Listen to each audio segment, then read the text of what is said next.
Hello, everybody. Hope you're doing well. It is Friday evening, and I am making this video as a supplement to the earlier video I made that I'm going to post to give people sort of a better background understanding of what I was referring to earlier today. Uh, we have a great game being played here, ladies and gentlemen, by the powerful people. It is an international game. It is a billionaire corporate uh, company owners game, and it involves everything that's been going on over the last 15 or 20 years here in California, from the high-speed rail plan to the drought and the 25% reduction in water to the cities that had to declare bankruptcy and all of the other shenanigans that are related to that have a nexus here in Long Beach. When Jerry Brown was preparing to retire, he had a very big agenda for his golden parachute. One of those facets of his agenda was to reduce water consumption in Southern California urban areas to the tune of 25%. Whereas you'll see with the articles and other information I'm going to post along with this video, that 25% reduction almost covers the amount of water being used by just one corporate group in California to water their almonds and their pistachios and their flowers and their citrus, which is the Resnick family, who have been Jerry Brown and Gavin Newsom supporters for a very long time. So one of the maneuvers Jerry Brown pulled was a bogus drought declaration in order to get Southern Californians and other urban areas to reduce their water consumption, so that water can remain at the hands of people like the Resnicks and other corporate agricultural interests in California. Another thing that Jerry Brown caused on his way out was the unwinding of the redevelopment agency, which triggered the bankruptcy of 3 different cities after Vallejo had declared bankruptcy.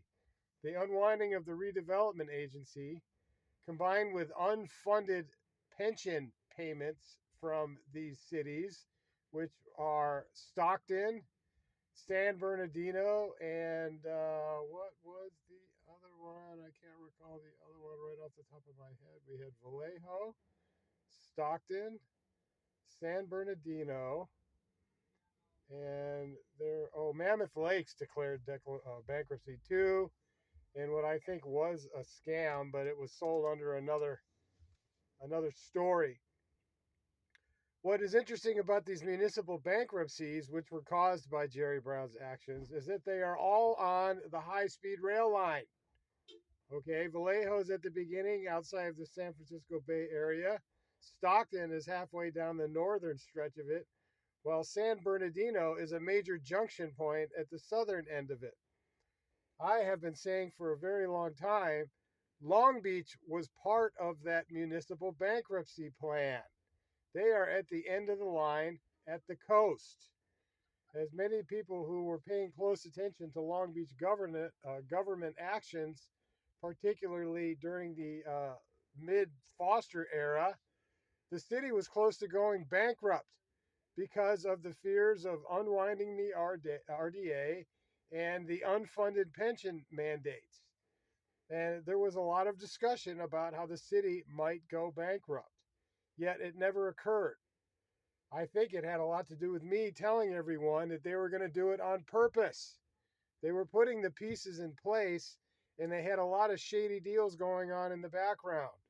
We had the Island Disney development, which was supposed to bring a maglev train and a quarter-mile long 1920s style shopping and entertainment district next to the Queen Mary, where I do believe they're also going to build a stadium for the NFL next to the Queen Mary in a sweetheart land deal after they bankrupted the city. That is why we had Damon Dunn as number 2 in the 2014 election, Mr. ex-NFL and fast-talking business developer.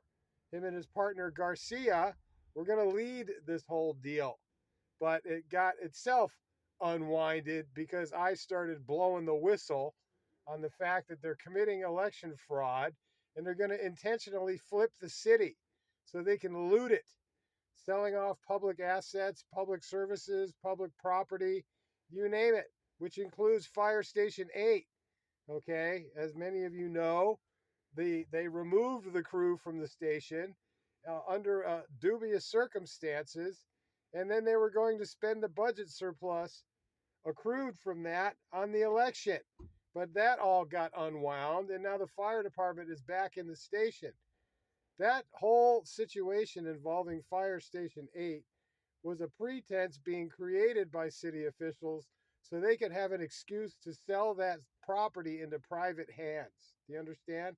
In the same fashion, Bob Foster sold off over 300 properties that were taken from people by the abuse of eminent domain in the course of the Uptown business district development. I was at the council hearings where Foster was gleefully selling off one property parcel after another, including the Edison building, private properties, commercial businesses in North Long Beach, and they all had an interesting price tag. One property would be 2.1 million. Another property would be 1.1 million or something similar to that. There was always a point on every deal. And who do you think was making that point? See, I want people to understand that when I start talking about people like Steve Hilton and secession and foreign unregistered agents getting involved in our political process, it's because they're here to facilitate these policies that have been put in motion by people like Jerry Brown and his corporate agriculture friends and all of these others that want to basically exploit the people. They think they've got everything in the bag because they can cook the elections and sell their story with the corrupt media. So we're at a situation now today where Gavin Newsom is a laughing stock, yet he's associating himself with the Chinese premier and people like Steve Hilton, okay? And he's admitting without consciously knowing it that he thinks California is a nation state. And so what's really at play here is we have an internationalist plan to shoplift California. And you have people like Gavin Newsom and Steve Hilton and his wife and all of these other players behind the scenes are gently nudging us in that direction. Okay? Now, if California becomes a nation, as I referred to in the other video I made earlier, they're going to need some defense. They're going to need some finance. They're going to need some international friends. So maybe that explains why Gavin is having hush-hush meetings with the Chinese premier, because he wants some defense. And maybe that explains why Steve Hilton is here from London, because we're going to need some finance. Do you understand? So there's a great game being played here. And I think people need to kind of think above this whole situation and look at all these pieces that have been getting put in place. See, I call the drought a bogus declaration because I actually talked to a state geologist at the time who said he had been to the high Sierras and the snowpack was fine, while Jerry Brown is going around telling everybody to cut their water usage while his friends are increasing their acreage of almonds. Almonds take more water than almost any other agricultural product. So I'm basically putting this out there to sort of put my earlier video into proper perspective here, which was largely focused on the use of terrorism and psychological warfare to manipulate Sheriff Bianco and terrify his wife. Okay, when this kind of stuff is happening, that should tell everybody that the bad guys are getting desperate. Okay, when you got to resort to terror and psychological warfare to win, to succeed, to influence people, you've lost. Okay, and you're flailing, and you're reacting, and you're scrambling for a solution. Okay, I wanted to bring this up because I think it's incredibly important, particularly this soon in the election.